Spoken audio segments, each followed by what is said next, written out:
Sir, ഈ പശ്ചിമേഷ്യയിൽ സ്ഥിതിഗതികൾ അത്ര ഗുണകരമല്ല. എപ്പോൾ വേണമെങ്കിലും ഒരു സംഘർഷം ഉണ്ടാകാനുള്ള സാധ്യതയുണ്ട്. സൗദി അറേബ്യയിൽ അറബ് രാജ്യങ്ങൾ ഒരു സബ്മിറ്റും വിളിച്ചു വിട്ടിട്ടുണ്ട്. അപ്പോൾ ഇതൊക്കെ എന്തോ ഒരു പ്ലാനിങ് ആണെന്ന് തോന്നുന്നുണ്ടോ?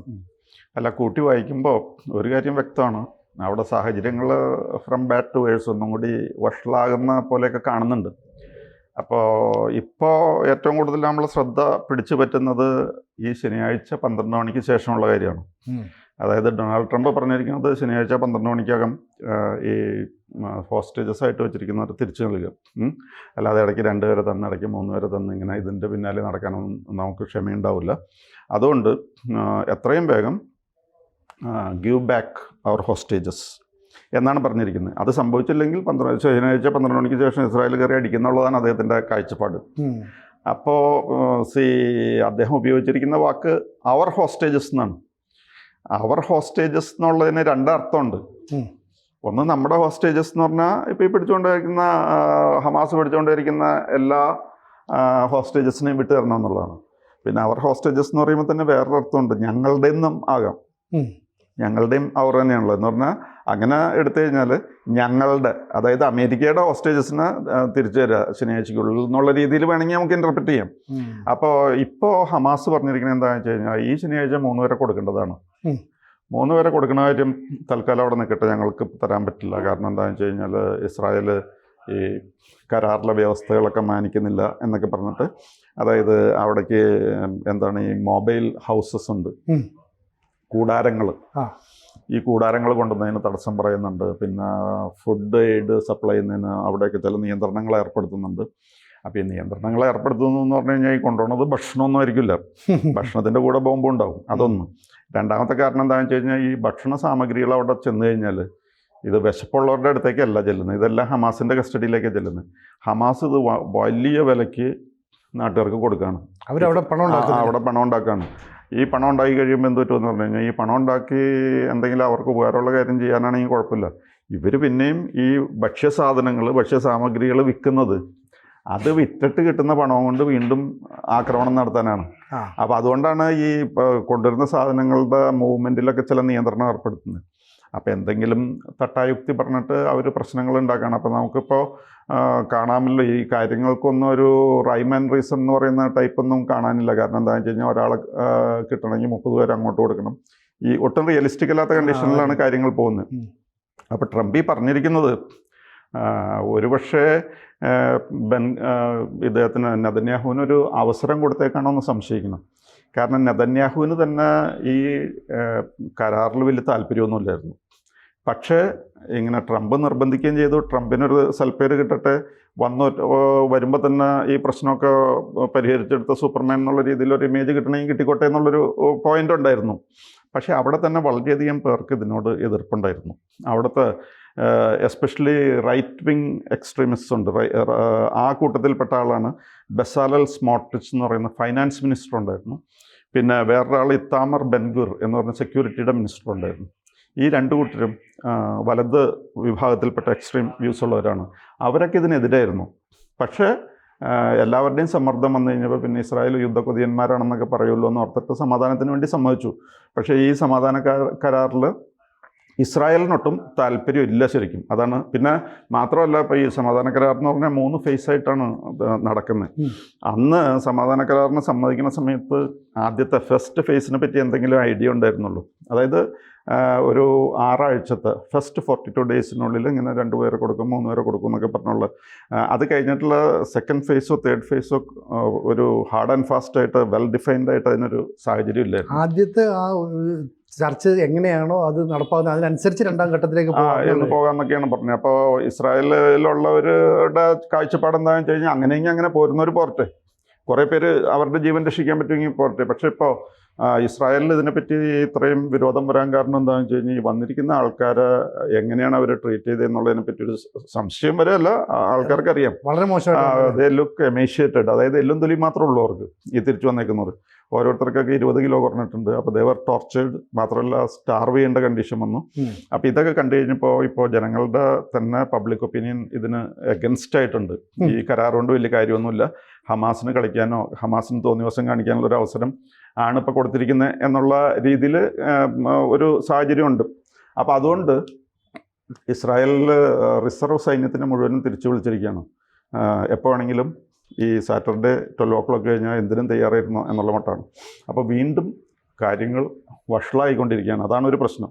അപ്പോൾ അതിൻ്റെയൊക്കെ വെളിച്ചത്തിലാണ് ഇപ്പോൾ സൗദി അറേബ്യയിലെ ഈ സമ്മിറ്റ് മീറ്റിംഗ് വിളിച്ചിരിക്കുന്നത്. പിന്നെ മറ്റൊരു കാര്യം നമ്മൾ എപ്പോഴും ഡിസ്കസ് ചെയ്യാറുള്ളൊരു പ്രശ്നം തന്നെയാണ് ഈ ഗാസ ഇത് റിവിയറാക്കി മാറ്റണമെന്ന് പറഞ്ഞതിനെ പറ്റിയുള്ള ചർച്ച. അതിലിപ്പോൾ ജോർഡൻ മറ്റു മാർഗങ്ങളില്ലാത്തതുകൊണ്ടെല്ലാം ഒന്ന് യെസ് എന്നൊക്കെ കഷ്ടിച്ച് മനസ്സോടെ മൂളിയിട്ടുണ്ട്. പക്ഷേ ഈജിപ്റ്റാണെങ്കിൽ അടുക്കുന്നില്ല, സൗദി അറേബ്യ എടുക്കുന്നില്ല, അങ്ങനെയൊക്കെ കുറേ പ്രശ്നങ്ങളുണ്ട്. അപ്പോൾ അറേബ്യൻ കൺട്രീസിൻ്റെ മൊത്തമായിട്ട് ഇതിനെപ്പറ്റി ഒരു കാഴ്ചപ്പാട് വേണം എന്നുള്ളതാണ് ഇപ്പോൾ വന്നിരിക്കുന്ന അവരുടെ തീരുമാനം. വാസ്തവത്തിൽ ഈ ഗാസ പ്രശ്നത്തിൽ അറബികൾ കാര്യമായിട്ടൊന്നും ഇടപെടുന്നുണ്ടായിരുന്നില്ല. അവിടെ മുഴുവനും ആക്റ്റീവായിട്ട് വന്നിരുന്നത് ഇറാൻ്റെ ഒരു റിംഗ് ഓഫ് ഫയർ ഉണ്ട് ഇസ്രായേലിന് ചുറ്റും. അവരൊക്കെ കൂടിയാണ് പെരുമാറിയിരുന്നത്. അറേബ്യൻസ് വർ കീപ്പിംഗ് മം, അവരൊന്നും പറയുന്നുണ്ടായിരുന്നില്ല. പക്ഷേ ഇപ്പോഴത്തെ സാഹചര്യത്തിൽ പ്രത്യേകിച്ച് ഗാസയിൽ വരാൻ പോകുന്ന മാറ്റങ്ങളുടെ വെളിച്ചത്തിൽ അറബികൾ അവരുടേതായ ഒരു തീരുമാനത്തിലെത്തണം എന്നുണ്ട്. പിന്നെ ഇനിയിപ്പോൾ വീണ്ടും ഗാസയിൽ യുദ്ധം ഈ സാറ്റർഡേ 12 കഴിഞ്ഞിട്ട് പൊട്ടിപ്പുറപ്പെടുകയാണെങ്കിൽ എന്ത് ചെയ്യണം, ഇങ്ങനെയൊക്കെ കുറേ കാര്യങ്ങൾ തീരുമാനിക്കാനായിട്ടാണ് ഇപ്പോൾ ഈ മീറ്റിംഗ് നടക്കുന്നത്. അപ്പോൾ അതിൽ ഈജിപ്തും സൗദി അറേബ്യയും ജോർഡനൊക്കെ ആയിരിക്കും മുഖ്യ കഥാപാത്രങ്ങൾ. മാത്രമല്ല ഈജിപ്റ്റാണെങ്കിൽ ഈ ട്രീറ്റിയുടെ കാര്യത്തിൽ ദേ ആർ എ ഗ്യാരണ്ടർ, അവരാണ് ഇതിൻ്റെ ഗ്യാരണ്ടി കൊടുക്കുന്ന ഒരു പാർട്ടി. പിന്നെ അമേരിക്കയുണ്ട്, ഖത്തറുണ്ട്, അങ്ങനെയുണ്ട്. അപ്പോൾ ഈ സാഹചര്യത്തിലൊക്കെയാണ് ഇപ്പോൾ ഇവിടെ സൗദിയിൽ റിയാദിൽ ഈ മീറ്റിംഗ് നടക്കുന്നത്.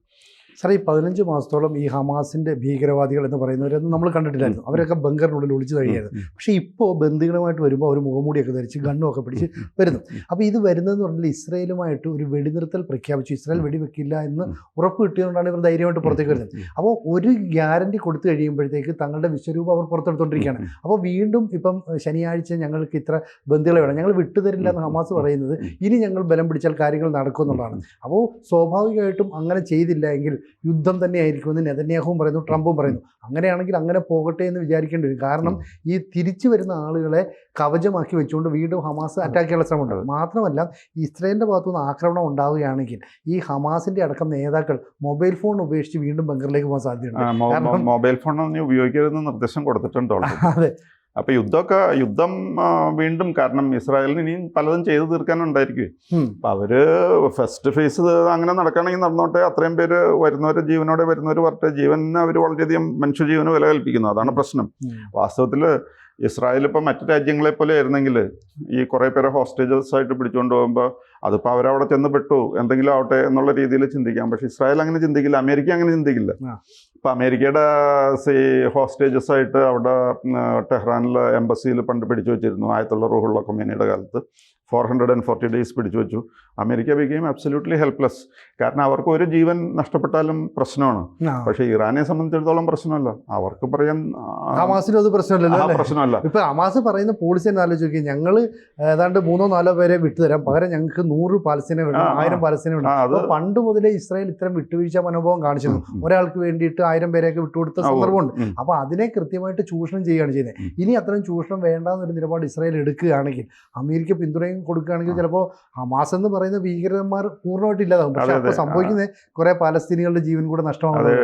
ഷിലാദ് ഗാലിറ്റ് എന്ന് പറയുന്ന ഒരു പട്ടാളക്കാരനെ തിരിച്ചു കിട്ടാൻ വേണ്ടി 1027 പേരെ വിട്ടുകൊടുത്ത ഒരു ചരിത്രമുണ്ട്. അതിൽപ്പെട്ടാണ് നമ്മുടെ സിൻവറിന് ഇസ്രായേലിൽ ജയിലിലിട്ടിടയിൽ ട്യൂമർ വന്നിട്ട് ഇസ്രായേലുകാർ ട്രീറ്റ് ചെയ്ത് രക്ഷപ്പെടുത്തിയതൊക്കെയാണ്. അതുകൊണ്ടൊന്നും കാര്യമില്ല, അങ്ങനെ മരിക്കണവരെ ഇത് തന്നെയായിരുന്നു പണി, ഇസ്രായേലിനെ ഉപദ്രവിക്കലായിരുന്നു. അപ്പം ഇവരൊക്കെ ചാൻസ് കിട്ടിയതാണ് ചെയ്യാൻ പോകുന്നത്. അപ്പം അതുകൊണ്ട് ഇസ്രായേൽ ഒരുപക്ഷെ ഈ ഫസ്റ്റ് ഫേസിൽ വരുന്നവർ വരട്ടെ. ഇനിയിപ്പോൾ കിട്ടാനുള്ളതോ എന്ന് പറഞ്ഞു കഴിഞ്ഞാൽ 3 പേര് സാറ്റർഡേയും കൂടി കിട്ടുള്ളൂ ഇപ്പോൾ ഈ ഫസ്റ്റ് ഫേസ് അനുസരിച്ച്. പക്ഷേ ഇനിയും ചിലപ്പോൾ അവർക്ക് എന്തെങ്കിലുമൊക്കെ ക്യാമ്പയിൻ വേറെ മനസ്സിലുണ്ടാവും. അതിനുള്ളൊരു തയ്യാറെടുപ്പുകൂടിയായിട്ടാണ് ഇത് വരുന്നത്. അപ്പോൾ ശരിക്കും പറഞ്ഞു കഴിഞ്ഞാൽ ഇസ്രായേലിന് ഇപ്പോൾ വീണ്ടും യുദ്ധം ആരംഭിക്കാനായിട്ടൊരു ചാൻസാണ് ഈ ഉണ്ടാക്കി കൊടുത്തിരിക്കുന്നത്, ഈ ബന്ദികളെ വിട്ടയക്കാതിരിക്കുന്നത് വഴി.